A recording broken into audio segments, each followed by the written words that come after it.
All right, you're listening to ACAB Radio, your home for anarchy over the airwaves, broadcasting live from the Happy Earth Market, brought to you by Food Not Bombs Las Vegas and Nevada Cop Block. Visit the websites at foodnotbombslasvegas.org, nvcopblock.org, and happyearthmarket.com. We're your hosts, Jay Leifer, King Ron, and Kelly Patterson. And I got everybody hopped up on Kratom this morning, so we should have an interesting show for you. And while I'm at it, I got the Kratom from emancipatedhuman.com. And just to let you know, I'm plugging that without permission. I mean, we don't have any official sponsors or anything, but I would recommend checking out Luis Fernando Mises' Facebook page, V for Voluntary. I'm a voluntarist, so I highly encourage you to check out their stuff, try their Kratom, it's good stuff. And today... I like that we're just out of control and we're plugging people without their permission. Yeah. So. That's right, no rules. Anarchy, baby. Pure chaos. That's for sure. All right, so today we got something special for you guys. We're going to be talking about our encounter with LVMPD yesterday at Coffee with the Cops. Which wasn't an official Coffee with the Cops event. It was a councilman event who co-opted the name. And there's a lot of... And there was no coffee, by the way. Which was our main issue. Not only did they not have free coffee like they usually do, but their machine was broken. They didn't even have coffee you could buy. They did have juice. It was more like juice with the cops, but... Yeah. Juicing with the cops. Orange juice and stale bread with the cops. Where steroid use is quite prevalent in some areas of police enforcement. So it was actually hard to get anybody to do an interview with me. The first 4 cops I asked to do an interview declined and pointed me to somebody else. I went to them, tried to talk to them, and then they said, well, the captain's going to be here shortly and you can talk with her. She's like the face of, I don't know, their PR or whatever. So when she got there, I finally sat down with her and one other officer, and I was able to pull some of the audio, so I'm going to play one of the clips for you. You don't mind if we comment while they're... I noticed there's a lot of people like gun safety, I'm assuming gun control advocates here. So say, like you guys swore an oath to the Constitution, okay? So say, like you guys just, you're supposed to enforce the law, you don't make up the law. So say Congress were to pass an unconstitutional law banning guns. I mean, would that be something that sits well with you? Would you be comfortable going and having to confiscate firearms from the citizens? So the person that you're interviewing me. At the end of the day, this is kind of the way it works. I swore an oath to uphold the laws of this country, good, bad, or indifferent. It's all about unbiased constitutional policing, and whether I may or may not personally agree with what happens, at the end of the day, I am expected by the community and society to uphold the laws as they are. But isn't the Constitution like the ultimate law of the land? I mean, it's definitely where everything starts, for sure. For sure. But if the Department of Justice comes in and says that this is a new law that I have to enforce, as a peace officer, I have to abide by government regulations. Said every Nazi ever when questioned about enforcing immoral laws. The other thing about that, see, like he says, good, bad, or indifferent. And the thing about that is that they swear to uphold the Constitution, not to enforce laws. Their oath isn't we're going to enforce laws whether they apply to the Constitution or not. Mm-hmm. And even military soldiers, if somebody gives them an order that violates the Constitution, they have a legal right not to follow that order. Exactly. So realistically, if the Justice Department comes in and says, you have to enforce this, and it's not a constitutional law, then they shouldn't enforce that. And even, if you want to say that's constitutional. If it goes against their morality, as a person, they should refuse to do that, even if they have to quit their job. Like if you have a law that says you have to, I mean, it's obviously the extreme, but if you have a law that says you have to, so it was a law at one point that they would not allow black people to attend public schools, and they had the segregation system. Morally, people should have refused to enforce those laws. And the excuse shouldn't be, well, I said that I would enforce laws, because you should be able to separate yourself from your job. If I worked at a store and somebody told me, I want you to poison everybody that comes in here, I couldn't say, well, I got hired to do whatever the chef told me to do, so I'm just going to do it. I'd be like, no, I'm going to quit my job. Right. I mean, there was plenty of laws in this country that were just immoral. Slavery was legal at one point, and everything that went along with that. So you follow it, you act immorally, and I mean, during the Nuremberg trials, I mean, it was like following orders. I was just following orders is not acceptable. Exactly. This was a good clip, I thought, because it just illustrates how they're just blind order followers. And to be a cop, if you're able to put your conscience on hold and not take morality into account, those are traits of a sociopath, in my opinion. So at what point does morality come into play? And basically this clip illustrated that his conscience, it doesn't matter how he feels. He has to blindly follow the law, whether it's, right or wrong.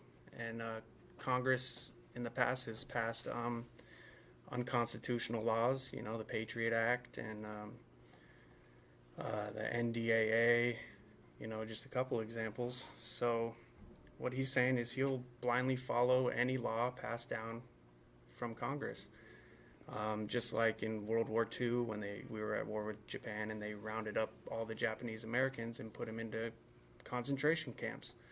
So it's something that's immoral, but he's saying he doesn't have a problem with it. If they repeal the Second Amendment, he has no problem coming in and taking away your firearms.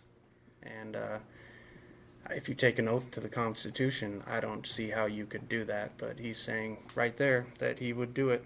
So all these people that have a bumper sticker that says, "Don't tread on me" or "Come and take it," and then right next to it, they've got the thin blue line flag, Yeah. It's like, the cops are going to be the ones that come in and take your guns. Coming to take it. Yeah. So, you might that would have been a good follow-up question if you would have asked him, well, so if they asked you to round up Jews and take them to a gas chamber, you would just follow that because Oh, good, bad, or indifferent. Yeah. You're right. Yeah. Exactly. Hey, what can I do? It's my job. Yeah, it's unbelievable. When you do that, you should repeat your question because I don't know how clear it is on there. Okay. Because there's a lot of background noise, so. Yeah. So. So even if you could pause, just. So the next clip I've got is me asking the city marshals, who we deal with all the time out at Circle Park when we're feeding the homeless with food not bombs. So this was a sergeant with the city marshals, and this is him basically denying to give food not bombs an interview. How are you doing? Good, how are you? Good. So you're with the marshal? I am. City? So I'm with Food Not Bombs. We feed the homeless out at Circle Park. So we deal with you guys all the time. I was wondering if you'd be willing to do an interview. I can't do that. No, we have to go through our public information. Got the laptop set up right here, man. It's a no-go. I get in trouble. So what do you that's say great. we have to go through his PR department? Yeah. We're holding an event for people to come and ask questions with the authorities, and then when you ask them, I'm sorry. Oh, wait, you're with Food Not Bombs? Sorry, you got to go through our PR department. Well, you It's think like, they what's would the bring them point with of them? coffee with the cops? Well, that would have been a good question. Like, didn't your PR department set up this Event. Exactly, So- yeah. If you're there, answer the questions that we ask. Yeah. I mean, you know that they really don't expect opposition when they do these events. No, they're there for selfies and Well, that's Well, what they want. They kids want to give little sticker badges to the children and do some publicity. Well, that's one of the things. I mean, they set it up by the PR department, and that's what it is. It's a PR event. And the real reason they do is they put it out there as, well, today Metro met with the community, and they're not expecting people to come and ask them real questions. They're expecting people to come, and a lot of them is the cop's family shows up. Yeah. So they kind of stack the deck, and the other thing is, like, me and him were talking, and one of the guys was a security guard. He was with the Securitas, which is actually the Pinkertons. They changed their name because they used to like beat people, and they were the guys that they called in to as strike breakers when people would go out on strike. So they had a bit of bad PR from that, so they changed their name to Securitas. And then there was the other gentleman. Well, the other thing is there was another guy who I assume at this point that he was also working for the same security company, but he was wearing a Metro shirt with a badge on it. And the whole time I was talking to him, I assumed he was a cop. And then it got to the end, and I asked him that. I was like, well, there's a lot of people here who are advocating for gun restrictions. And if they passed a ban on guns, would you enforce it? And he's like, well, since I'm a civilian, I'm not required to enforce laws, so, And this was after, a prolonged conversation. There's a couple of programs and we'd asked him about, like, Metro policies, and he never said, well, I'm not actually with Metro. Yeah, and he actually, gave some statements, answering the questions. So I thought that was kind of odd. He was speaking on behalf of Metro when he wasn't actually. That was one of the things. We've done Coffee with the Cops a lot, and we did have him, like, run away once, like, literally, like, run out of the Starbucks that we were in. And we'll post that video, because we do have that video, and it's really funny. And then it turned out to be really great, because we did Cop Block, Coffee with Cop Block, because they actually left the coffee. Which we're going to start scheduling that. We're just going to start scheduling Coffee with Cop Block. And we'll invite the cops, and maybe we'll give them free coffee. But and now we have a precedence where we don't questions. actually have to provide coffee, so we could just do that. But for the most part, they will actually talk to us. And most of the time, we're not like hostile with them, and we just ask them really like legitimate, hard questions. Well, it's just the questions that everybody in the community should be asking. These are, things that are going on that people should know and question. But this is the one time, besides the fact they didn't have coffee, they had the marshals there. It wasn't just Metro. And the Explorers. They had the marshals. They had Explorers. Apparently, they had security guards for some reason. And when you were going to do that interview, I started asking one of those cops a question, and he basically ignored me. I think the difference was you were wearing a Food Not Bomb shirt, and I was wearing the Nevada Cop Block shirt. So, and then the other thing is at the end, I walked in, and there was two of them standing there, and I went to ask them a question, and they looked like, oh shit, we got caught, like the last thing they wanted to do was talk to me, and one of them actually kind of like walked away about 20 feet. Yeah, he said, "Oh, I gotta go. Sorry, we gotta go." I wish I had that on video. Yeah, they were all like, "Yeah, we gotta go," and it was only 10:20. It was supposed to go to 10:30, so it wasn't like they had to go. That was the guy that I actually did get an interview with. It was the guy that you went and asked. Tried to ask him a question politely, me too, and then he's just like, "Oh no, sorry, I gotta go." But I'll play the clip for you. He was with the Moore team. And that's what your question was about. Right. I went down there specifically. When we go down to do these events, I mean, we all have our own questions that we want to ask, things that are important to us. And one of my things is I always ask about, like, the homeless community, the crisis intervention teams, what are you doing? And then, if we see something, we'll mention it. Why did this happen? Is this what your training is? And I just became aware of the Moore team, which is a police and, I guess, community meeting. They work together to provide services and stuff. And I was surprised it's been in existence for a year. I've never seen them at our park. And the program sounded interesting, so of course I wanted to know, and I expected them to answer the questions. And he's like, no, I got to And go. the thing is, I mean, they were just on NPR the week before pushing this during one of their interviews about homelessness in Las Vegas.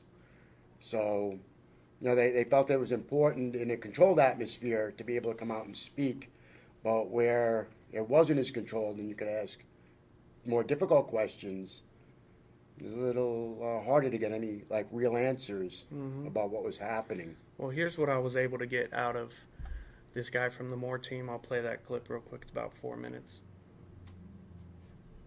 So what we have is called the Moore team. There's 2 officers and another team of civilians that we coordinate with. That we will go into an area, let's say for example, Alexander 95. There's a center wall that goes down north and south, the east and the west of the 95. And there's homeless camps there. And so we coordinate with the Moore team and city code enforcement and other government agencies. We go in there, we make contact with the homeless folks. Not with intent to arrest, but initially with intent to get them help. The Moore team often getting their ID cards back. A lot of them have been victims of crime. They don't have IDs anymore. They've been out of jail so many times. They don't have any personal possession like an ID. So they get their IDs. We get them.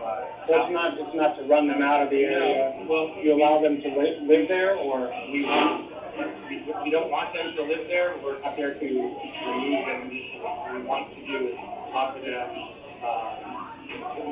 get them housing.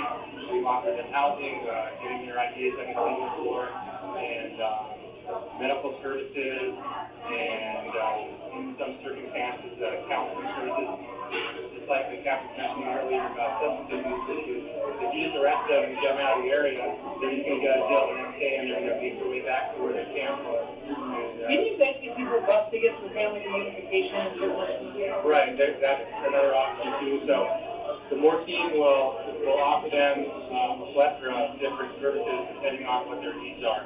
And, luckily it's not a really complicated issue as far as like mental illness and substance abuse, problems. But the problem that we have with law enforcement isn't coordinating the effort, and it isn't enforcing laws. It's getting the folks that are homeless, that are living between or under a bridge between the town wall and the freeway to accept the services. And so that's the biggest challenge that we have, to offer the services, and then 9 times out of 10 they don't accept the services because we can't force them to take them. So if you go into like a homeless encampment and you're trying to offer them service, you're going there with the best intentions, is what I'm hearing. And then if they don't want the help, then what happens? I mean, so they're not allowed to camp there. Well, do they get like trespassing citations, or what happens? If they've gone through the proper certification of the area, have no trespassing, or if it is actually illegal. I mean, it depends. Every location is different. it's case by case. Sometimes the area is not properly marked, and we have to go through a process to get the NRS 207-200 posted on a wall, or the area fenced in properly. If it's not, then we just let them know, like, hey, the owners of this property, they don't want you here, but they're not here to represent themselves, so we're just giving you guys a heads up that in the future, you're not going to be able to be here anymore, but in the meantime, let's try to get your ID back. Let's try to get you some medical attention. Let's try to get you off the street somehow, because it's not healthy for you. So it's either accept the services, move along, or get arrested. It depends, and most of the contacts that we have do not include an arrest, because like I said, our goal isn't to arrest our way out of the problem, because you can't solve it that way. We want those people to get off the street in a more productive way that'll help them and benefit them, because setting them in jail for the night, it solves the problem today for the neighbors that live nearby in the area that they're living, but it does nothing for the homeless folks. So from here, I'm going to be going to Circle Park to feed the homeless. Do you have any resources that I can take with me to try to provide them, or direct them to a certain facility, or I could, before you leave, I can get you in contact with one of our partners that can do it. And So right there, he said at the end, I have these resources for you. I'm going to get that for you before I leave. And then that's when they tried to ask him a question, and he's like, oh, sorry, I got to go. So he didn't end up giving me any resources to provide for these So people. that- when Well, went they there. did show up. Yeah. I've never seen them That was in the full that was time. your conspiracy theory, was that they showed up because of that. And Now we actually, have the to fact that you mentioned, like, right after now I'm going to Circle Park, like, you might actually be right that they just sent him down there. But the thing that's funny is, throughout that, and especially at the beginning, he talks about homeless people needing IDs. And it's partly true that part of the reason for that is because people get robbed, because when you're living out on the streets, you know, people grab whatever they can get their hands on. And a lot of times you're in a homeless camp and, you know, you might be sleeping and somebody goes through your stuff. But another way, one of the prominent ways that homeless people lose their IDs and other personal items is when the cops come into a camp and they give them 5 minutes to get everything they own and get out. And whatever they can't get in those 5 minutes, they will have a front end loader come in and pick it all up and put it right into a dumpster. Yeah. Right. And a lot of times, what that is their personal items, their ID, pictures of their family, and other stuff that, Some of it you know, irreplaceable. that they, yeah. You know, Yeah, medications. I mean, and the thing is that whether they're there or not, and we're told that they have the 5 minutes, so I step out for a minute, I leave my stuff, and I need to use the restroom, or I go to the store, I don't get that 5 minute warning, so I don't even have an opportunity to grab my stuff, Well, man. that's- It's just yeah. gone. That's the other thing, is you might not actually be at the camp when the cops show up, Yeah. and somebody else could be watching your stuff for you. And if they've got a priority, it's going to be their stuff. So Yeah, I've got video of them doing just that with front loaders, you know, just plowing this whole homeless encampment. So I'll be sharing that on the page as well. And there's just so much wrong with what he said. He's saying, you know, we offer them housing. What housing do they offer them? Are you trying to tell me that there's a homeless person that you offered housing and they refused? Like, no, I'm good. I don't want. Well, Well, they would be talking about shelters, Yeah. which technically might be housing, but in terms of, they're not offering them an apartment or No. a No, house. and they rely on other organizations because And- they and don't actually have any resources. Yeah. Other Part of than- the reason why 9 out of 10 people turn that down is because of the restrictions on it. And also, there are homeless people that work, but they cannot afford to buy a house or pay for an apartment. And these shelters usually have a curfew if you don't get in by, say, 5 o'clock. You know, it might be different times for different shelters, but Right, and you have to line up hours before to ensure a bed. Yeah, they don't. so make if it you easy. work So you can't evenings, do that. but if you work evenings, then you can't be there at 5 o'clock, so you can't go into the shelter. So you have a choice between working or going to the shelter. There's also issues with people that work later and then they can't get food because the food's served at a certain time. So that's part of the reason why there are people that refuse services.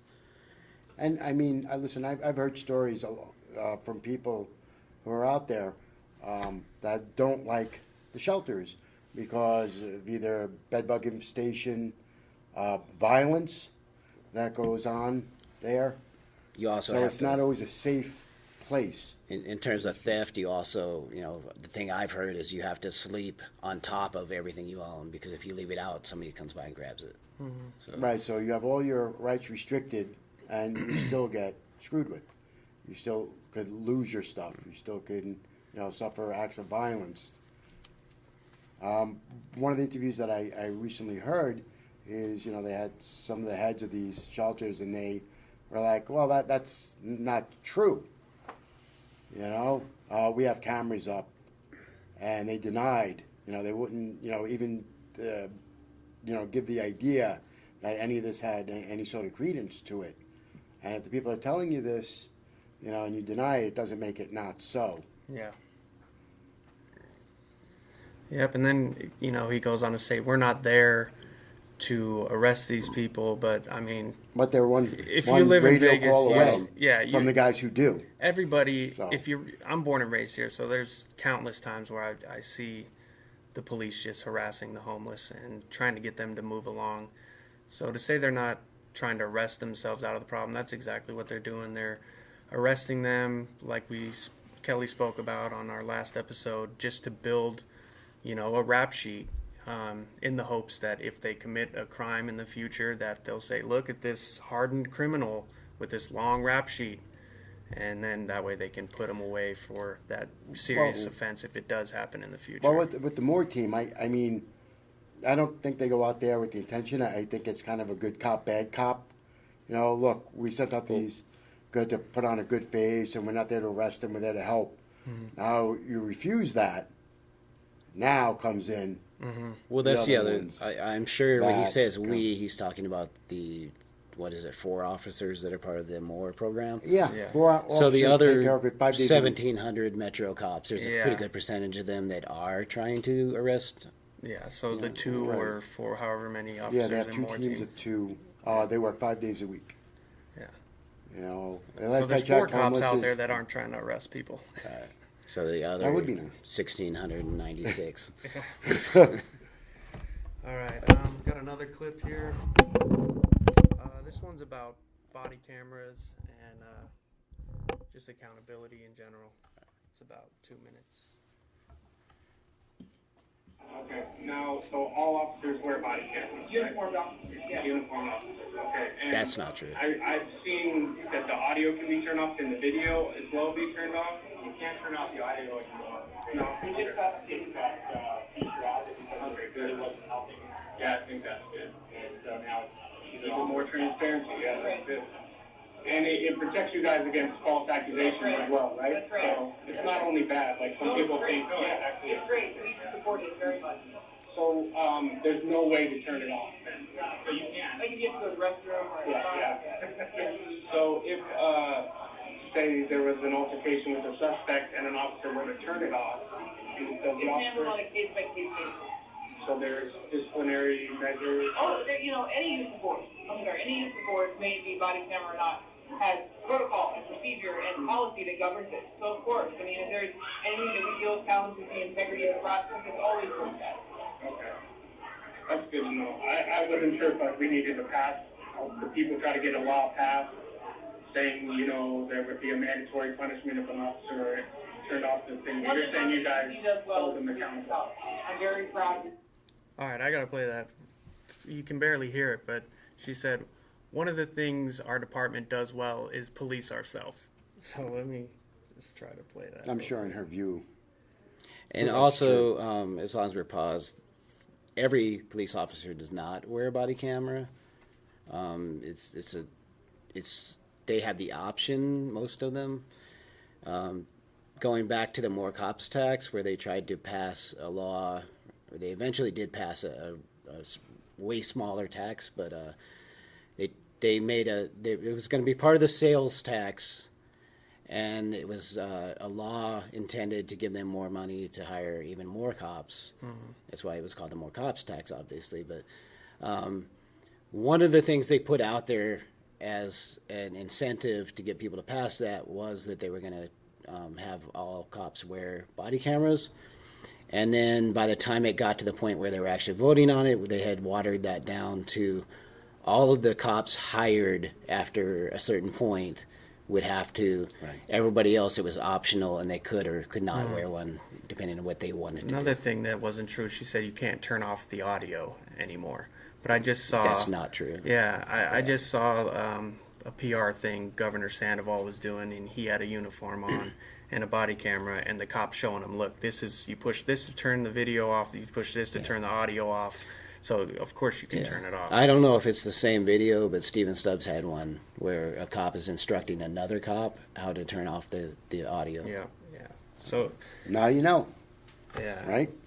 And then how are you going to have any accountability when they're the ones that investigate themselves. You know, she said, we do a great job of policing ourselves. Like, I don't know who she thinks she's kidding with that, but let's see if we can. Well, hear that's it why one they more have time. one cop in the entire history of Metro that's been charged with a crime after I did bring that use of up force too. Yeah. incident. Yeah. Here she goes. There would be a mandatory punishment if an officer turned off the thing. You're saying you guys He does well. hold them accountable. I'm very proud of the fact that, you know, we hold integrity and accountability at the highest regard, and our internal affairs process is a process for a reason. You know, complaints within and nature, we run it around. That's another thing I was going to ask you. Say one of your brothers in blue, you saw them doing something illegal or something you didn't agree with, you know, morally. Would you report them, and who do you report them to? But if I witnessed something like that, I would go to my sergeant. Your sergeant about it, right? And What if it was one of your sergeants? Then you go up higher? exactly. So you go up the chain of command, right? Okay. They actually have a duty to report in policy. In our policy, they have duty to report excessive use of force, illegal criminal activity, anything. It's in our policy. Gotcha. Because I mean, I know people that think, well, they use the logic that all cops are bad because when the good cops see a bad cop doing something bad and they don't speak up, then their silence is complicity, basically. So I'm glad to hear that you guys don't. No, we don't stand for it. So one of the things when I saw her, I actually was wondering, Yesenia Yotomi, who is a captain now and was just promoted, is the woman who at the time she was a sergeant working with the gang unit. And she vaguely looks like her. I've never seen she Yotomi does. in person, so I actually thought like maybe that was her. Yeah. But she is the one, she's known for arresting Stephen Stubbs, who's a local attorney, because somebody had asked him to represent them. They were harassing some motorcycle cyclists. They were I think Bikers, Bikers for Christ. So Yeah. there's this ministry group that works for motorcycles. And as they were being harassed, Stephen Stubbs was doing a Know Your Rights presentation, and they asked for him to come out and represent them as a lawyer. And she demanded that he leave, but you have a right as part of the Fifth Amendment to have a lawyer present when you're being questioned by the police. So he refused and eventually got arrested for it. She wrote up actually two separate police reports. One was basically what genuinely happened. The one that she actually turned in, though, was one that had a bunch of falsehoods in it. That was exposed in court, and she was actually declared as having lied, which is also known as perjury. Correct. And since then, she was promoted to lieutenant and placed in charge of internal affairs. Internal affairs is the department that investigates police when they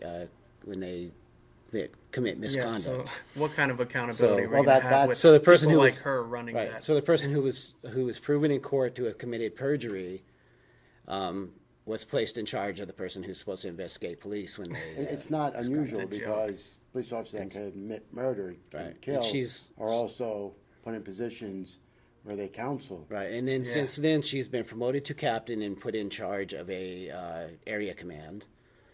And the Metro refused to file charges against her for perjury, and Judge Goodman, who was the person who was presiding over the case against Stephen Stubbs and who threw out because she was a liar, refused. And he said, well, it's Metro's job to file charges, but Metro had already refused. So not only There's your accountability. not only did they refuse to file perjury charges against her, but they also promoted her and at one point put her in charge of internal So affairs. they're rewarding this kind of behavior. So that's just like a microcosm of their history of accountability. One good thing did come out of all of that is Stephen Stubb represents the entire Commission of Clubs, which is the COC, the Confederation of Clubs.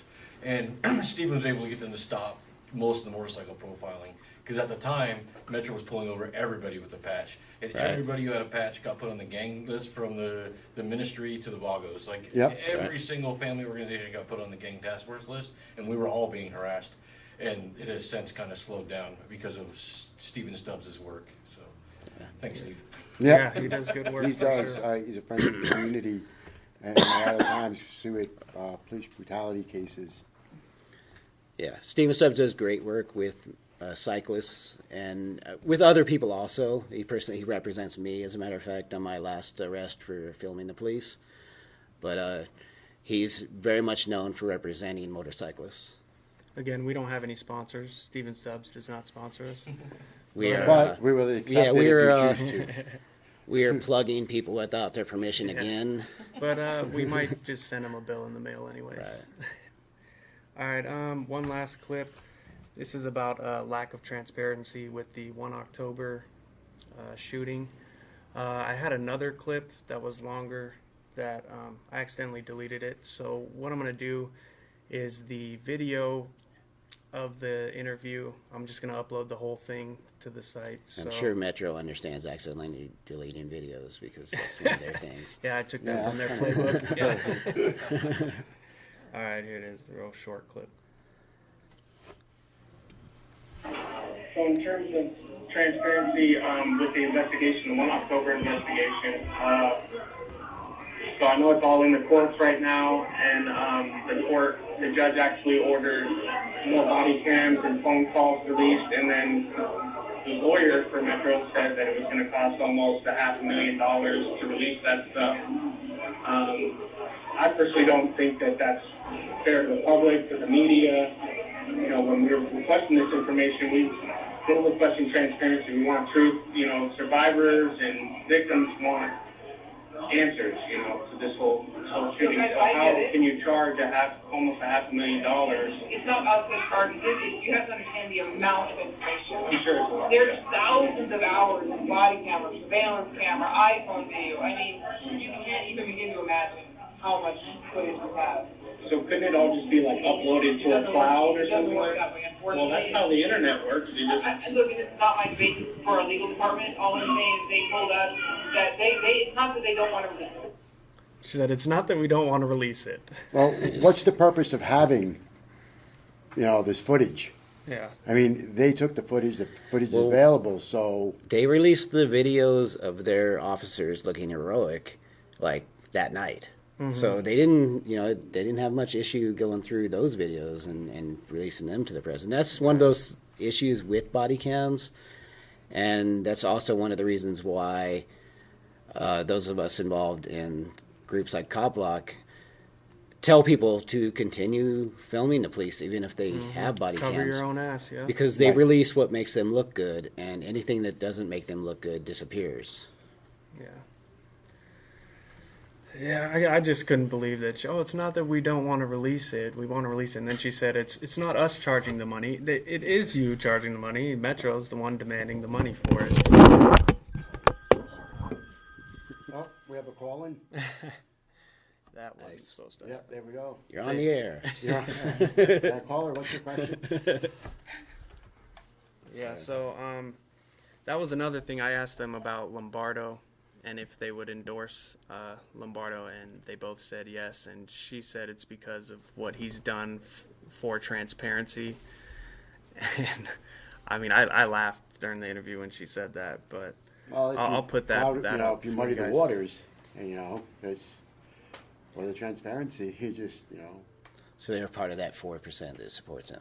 Yeah, so that's what I brought up. I said so 82% of the police union refused to endorse Lombardo, and she said, oh no, it's not that they didn't endorse him, it's that they just didn't open the email and respond to it. And she said, actually, the people that did respond to it, he did get the majority of the endorsement. I said, okay, so I had the picture of it, of their press release, and I said, so out of 2,800 officers in the police union, like 200 something voted for Lombardo out of 2,800, and you consider that a good thing? Like, it's and one of the things is, like, I'm not a fan of Chris Collins, who was the president of the LVPPA or PPPA. There's a bunch of P's there, but which is the police union here in Las Vegas. And he was really horrible about supporting cops that murdered people, and you'd always be like, well, the people that get shot are the ones that are in control. If they would just, do what they're supposed to do, then they wouldn't end up putting police in those positions. But so I'm not a fan of his, but The reason he's not the president anymore is because when they took that poll where 96% supported, didn't support Joe Lombardo. I'm not sure what the breakdown on was, who they actually supported, but he refused to publish that because he wanted to support Joe Lombardo, and that's why he got pushed out as the president. Well, I mean, in the first run, Lombardo was elected on a lie. It was, 4% of the police union supported him, and he still ran ads saying supported by Metro. So he was elected on a lie and then got in office and continued to lie. And one of the first things he did when he became sheriff is he brought back on Officer McMahill, which is now the undersheriff. And a lot of people don't know. Yeah, his nickname's Vagina Man. He's the number 2 guy right now. Yep. Yeah, so he actually stepped down back in the day when Gillespie was sheriff. McMahill stepped down because he and another officer told a woman that they would let her off if she showed them her vagina. Yeah, on drug charges. They had Yeah. found drugs on her and told her Yeah. if she exposed herself to them, then they would. There's also the reason that came out is because there was a woman working on that task force that he was part of, and they sexually harassed her. Wow. And as part of the lawsuit, that's where that came out about him. Yeah, and out of that lawsuit, they ended up settling with her for thousands of dollars, and he stepped down. Lombardo gets, elected sheriff, and he brings him back on. So that the number 1 guy elected on a lie. Number 2 guy is doing stuff like this. So it's a case of the fish rots from the head down, and when you've got these types of people running the organization, how are you going to have accountability? How is the truth ever going to get out? How are people expected to respect this department? Confidence in it. It's they reap what they sow. They wonder why there's such a divide between the police and the community, and they think that they're at war with the people. Right, there is a police war against the people. And that's it. The leadership of an organization is what sets the tone for the organization. Yeah.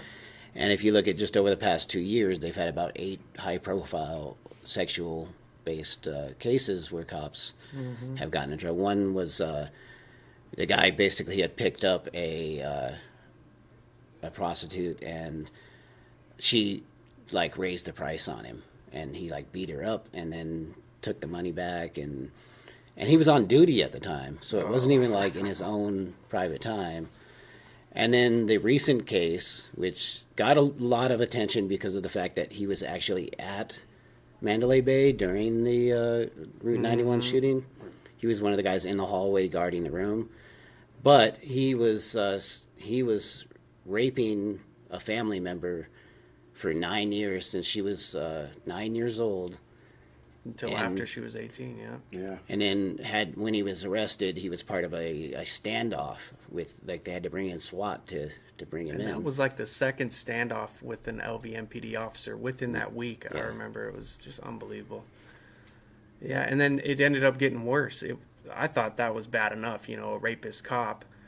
And then I'm like, oh, he got arrested, so maybe some accountability. Well, then it came out that his Brothers in Blue ended up covering for him and actually helping him to find the victim so that they could shut her up and get her to not go through with the case. There we go. They were running her record on the Database. the police database to figure out where she was. Yeah, so That's the thin blue line. That's they what back that each stands other for. regardless. That's their history of that's accountability ACAB that right she's there. so proud of. Well, yeah. Yeah, unbelievable. Last clip, I forgot I had one more. This is where I brought up Officer LaPera, and she didn't give me nothing. She just totally sidestepped And it. then Because there's something else that we can talk about Lopera too when you get done with that. Okay, here we go. It's about a minute long. And then in terms of police accountability, I saw that you guys recently charged an officer, Officer LaPera, with manslaughter for using the rear naked chokehold, which was an illegal tactic. So I think that's the first officer that was charged within Metro. So I see you guys are taking steps in the right direction for, police accountability, because Tashi Farmer wasn't suspected of any crime. He didn't comply, which I get that, but that's not, it shouldn't be a comply or die death sentence, right? So I guess my question is, what's going on with that case? Because I saw that it went before a grand jury, but it's all, behind It's not my area, man. It's Yeah. not my, I don't know. I can't speak intelligently on it. Okay. So part of the thing with that, he had no obligation to comply with them because they didn't have a crime. Yeah, he went to Even- them for help. They said in the press conference that even if he would Right. have survived, he wouldn't have been charged with any crime. But then they there's no- still called him So the suspect. They had no reason to Well, detain they him. did a lot of so he had no character obligation assassination, he had no obligation to comply with them. So even if you say, well, he didn't comply, he was not obligated to comply. Yeah. And that's what I was going to bring up is that grand jury. After they charged him, it's been I think 9 months later when they went to court and decided we're going to go to a grand jury and look for an indictment is the way they talked about it. But March 26th was the deadline to do that. And I found out since then what happened is they postponed it for another month. And So it's coming up this month then? well, the thing about it is, to me, they would just be out of their mind to drop those charges. But they explicitly stated the grand jury has the right they could just disregard the charges. That's what I'm worried about, because I thought personally that grand jury could be a good thing. Maybe they're going to increase the charges, because manslaughter for choking a man to death on Mother's Day, in he relation should have to been the- charged with murder. Yeah, but in relation to the cops, the grand jury is never a good thing. It's Yeah. good for them. Especially in the Valley.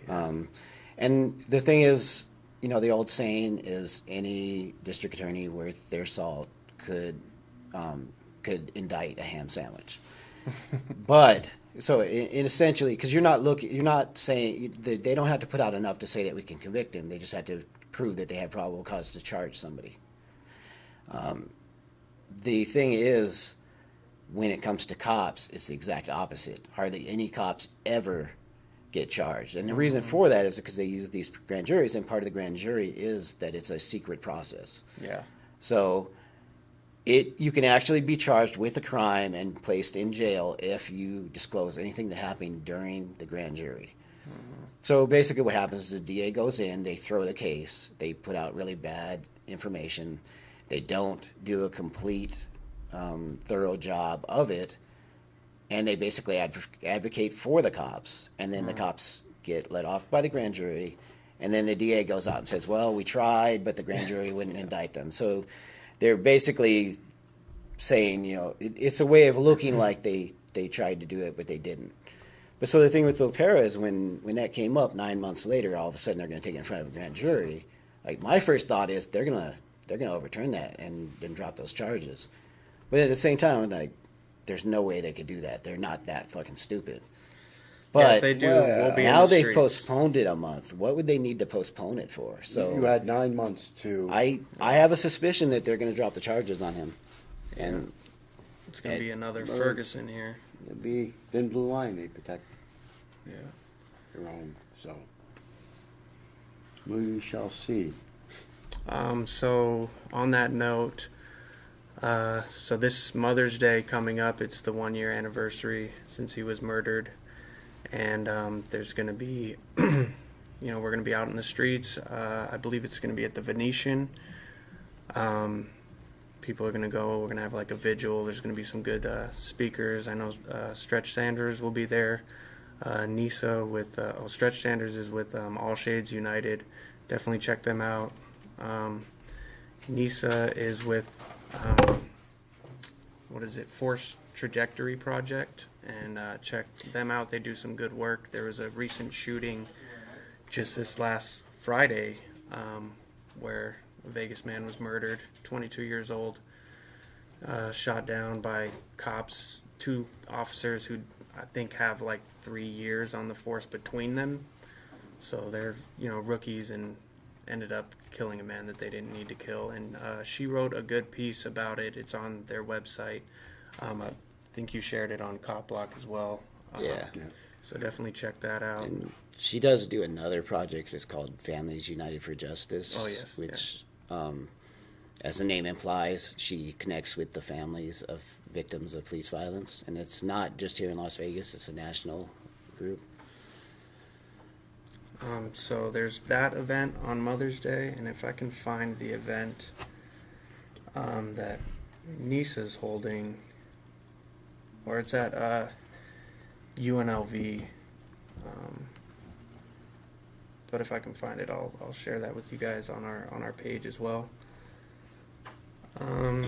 Anything else you guys want to talk about? Oh, I mean, we should talk about the screening coming that's up, the other and event. Yeah. you know, that's really good stuff. So the screening is the day after tomorrow. It's going to be at the Center for Science and Wonder. It's at 7:30 p.m. They're going to have refreshments, I think pizza and sodas and stuff. It's free, so definitely come check it out. I think they're asking for donations. It's, Yeah. if you want. You should get the address there. All right, the address is 1651 East Sunset Road, Suite A111, Las Vegas, Nevada 89119. Right now it's behind the PT's Gold. Mm-hmm. So it's kind of in the back of the parking lot there, instead of buildings. So, just in the event description here, it says, "What Happened in Vegas" is the award-winning documentary about corruption in the Las Vegas Metropolitan Police Department that the police tried to keep from being shown in Vegas. So join us for this special screening. It's got the website, whathappenedinvegasthemovie.com, where you can get your own copy. But yeah, Metro actually tried to keep that from being shown in the movie theaters. So, Well, they actually did a really good job up until recently. mm-hmm. And you can also go to the site. You can watch it on video on demand on Amazon Prime. Yeah. And you can even set up your own theater screening through, it's called tug.com, where you go on there and people have to pre-purchase the tickets, so it's kind of a weird setup, but usually it's about 100 people. If they buy tickets, then you can have a theater screening. Yeah, that's how we were able always to better do it than here. DVDs or TV. Yeah, we sold out. I mean, Yeah. we had a sold-out show. There was people that weren't able to get in because the tickets were sold out. Mm-hmm. And this screening that's coming up Thursday night, we'll have a Q&A, which I've been told Ramsey Dennison, the director, will be there. I'll be participating in it since I'm in the movie. I think I'm not sure if Steven Stubbs is coming. I know he was at the last one at the AMC movie theater Right. for the Q&A, so he might be there. Definitely, if you're going to watch one documentary, that would be the one to watch this year. I mean, it exposes racial profiling, outright murder, and just cover-ups and lies, how video just magically disappears around Metro, and it's something that this community's had to deal with for a long time, this type of corruption.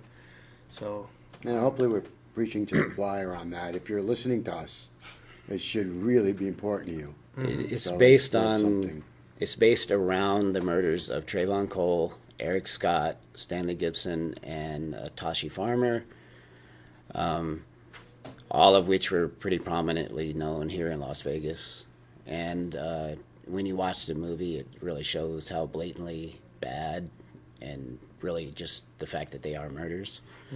completely unnecessary, all of them.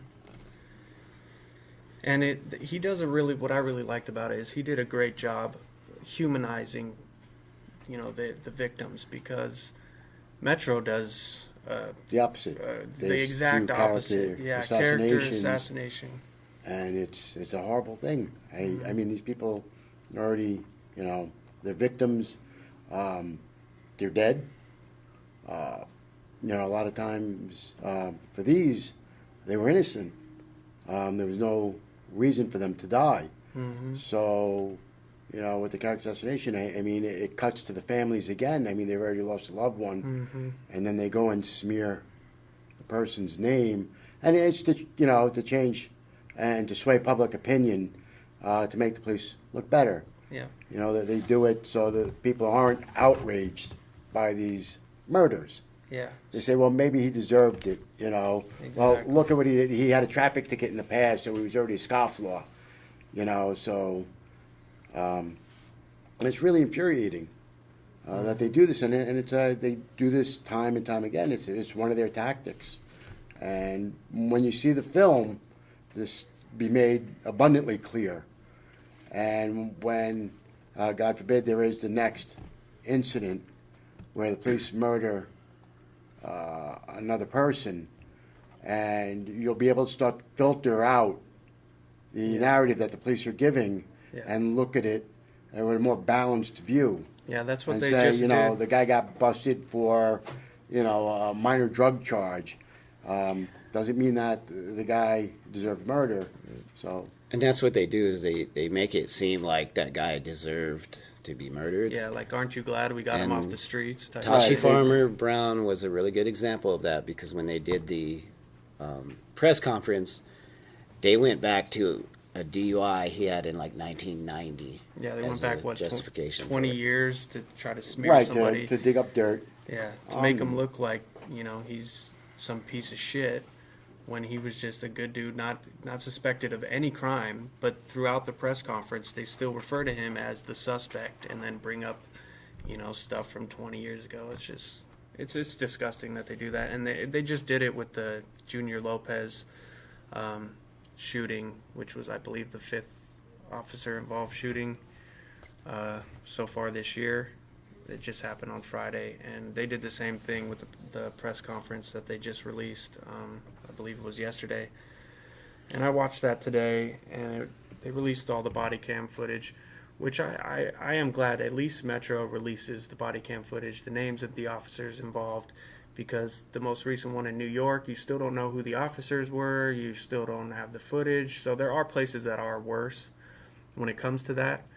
But even with this most recent case with Junior Lopez, they, you know, did what they do best, the character assassination. They brought up old shit just to make him look like a piece of trash that deserved what he got, and to try to get the people to believe, you know, hey, at least they got him off the streets. You know, Metro, they're heroes. They're doing the right thing. Don't feel for this person. Don't feel for their family. It's just, it's despicable. It's disgusting, if you ask me. But, yeah, Junior Lopez, that was the most recent Metro murder. They tried to say that he reached for his gun. The gun was in his name. He got out of the vehicle because they told him to get out of the vehicle. I'm going off of witness statements. His girlfriend was in the car and a friend was in the car. And they said that the officers instructed him to get out of the car. And then that's when the body camera turns on. So you don't hear that in the body camera footage, in the audio. He gets out of the car, and then they tell him, no, get back in the car. But he was already out, so he threw his hat and the gun on the ground. And they said, get on your knees. Or they're like, get the fuck on your knees, get out of the fucking car. He gets on his knees, and then it looks like he's trying to push the gun away from him because he's saying, don't shoot me, don't shoot me. The cops are saying he's saying, shoot me. But it sounded more like, don't shoot me. And he went to push the gun away after he said that, so that hopefully they don't shoot him, you know. And as his hand went down, he did a motion like this, and so his hand was in the air, empty, and that's when they shot him. I believe it was like 3 times. And then when he was down on the ground, he had like rolled over because he just got shot 3 times. And when he rolled over, they said he was reaching for the gun, which he clearly wasn't in the video, and they shot him again. Fatal shot.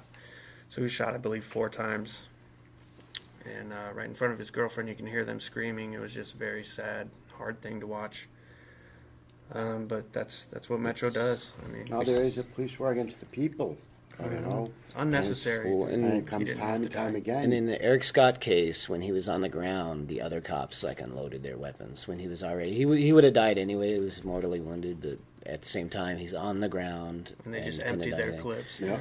And part of the dispute that the family has is they are saying that the video was altered to remove part of it where he's saying, don't shoot me. They're saying that they removed the part where he says don't and it just says shoot me. And involves Stephen Stubbs again, so we're doing another unauthorized shout out. But there was a case in Boulder City, which is still going on, and there was a guy who was arrested because the police were out there. They were doing revenue generation by going through. They were doing a thing where they would stand next to a crosswalk and then step out into it in the street and cite cars that did not stop, but what they were doing is they didn't give it enough time to stop. So basically it was designed to make sure they could give somebody a ticket. Dude. I don't know, you're like an hour, 30 minutes. Okay. So part of that though is the person who was charged and Stephen Stubbs went and had audio analyzed, and the police officer that arrested him altered the audio in the video. And not only did they have audio experts analyze it and determine that it had been altered, when they've got the dash cam video from the Nevada Highway Patrol, the video was different. It had actually been altered. So this is nothing new. This is something they've done before. I'm not saying that I know for a fact that they altered it in this case, but it's not an unprecedented thing. Exactly. Yep, and then even with the Eric Scott shooting, the footage from the Costco surveillance cameras, somehow the DVR ended up in the Secret Service building in California, and they tried to recover the data. They said, 96% of the data was recoverable. The 4% that wasn't recoverable due to physical damage was the part where he was shot. And it just by happened police. to be that one Right, camera. and there's there were witnesses that said I'm they sure it's a saw coincidence. that. Yeah. Well, there was witnesses that said they saw that 4%. So what's really?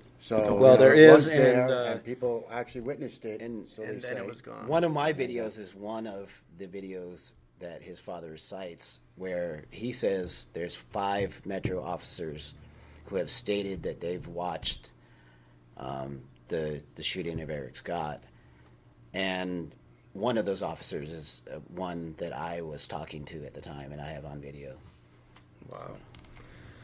Yep, so these dirty tactics, it's nothing new. Something they've been doing for a long time. So when people make claims like these, you can't just pass it off as, they're crazy. Metro wouldn't do that. I mean, these are... It's going to become You more gotta be and in more denial. common, Yeah. as technology moves forward and we have more ability to manipulate video and audio, but all the things we're talking about right now, you can see in the film. So, if what we're saying resonates with you and you have an interest and really want to know more in depth, definitely come out. It's a free screening. It's something worthwhile. All right, we're going to wrap it up here. One last thing I wanted to do was plug Subversive Truth trading cards. They look like this. I don't know if you can see. That's our supporter, Richard. Again, plugging somebody without their permission. I don't But think he's a he'll mind. buddy of ours, so yeah, he won't mind. It's sttcards.com. You can also find them on Facebook. Pretty cool stuff. And then I wanted to mention the May Day March, 12th Annual Las Vegas May Day March and Rally, Workers United for a Peaceful World. We're fighting for workers' rights and immigrants' rights because they are human rights. And it starts actually here where we're broadcasting from, the historic Commercial Center District, 953 East Sahara. Starts at 5 p.m. and we'll be marching to the Lloyd D. George Federal Courthouse at 333 South Las Vegas Boulevard. And we'll have a rally at the end at 6:30 to 7:30. Facebook/Mayday Las Vegas, hashtag Vegas Mayday, and vegasmayday.org. Yeah, and don't be afraid to come a few minutes early to Commercial Center. Happy Earth Market supports us, and they'll be open that day, and there will be some stuff going on that you could enjoy before. Hell, if you the want to march. watch us, if you want to watch our show, it that's the falls other- on a Tuesday, so we will be broadcasting live if you want to come check it out. That's we'll be the doing most a important very thing. special episode. Yeah. So, We were going to get into the history of May Day, but we're already over on time. So check out vegasmayday.org. There's some good articles on there that give you some history about May Day. and we might be able to talk about that on the next Yeah, show. sure. All right. Thanks for listening, guys. Great, Stay thank tuned you. next week.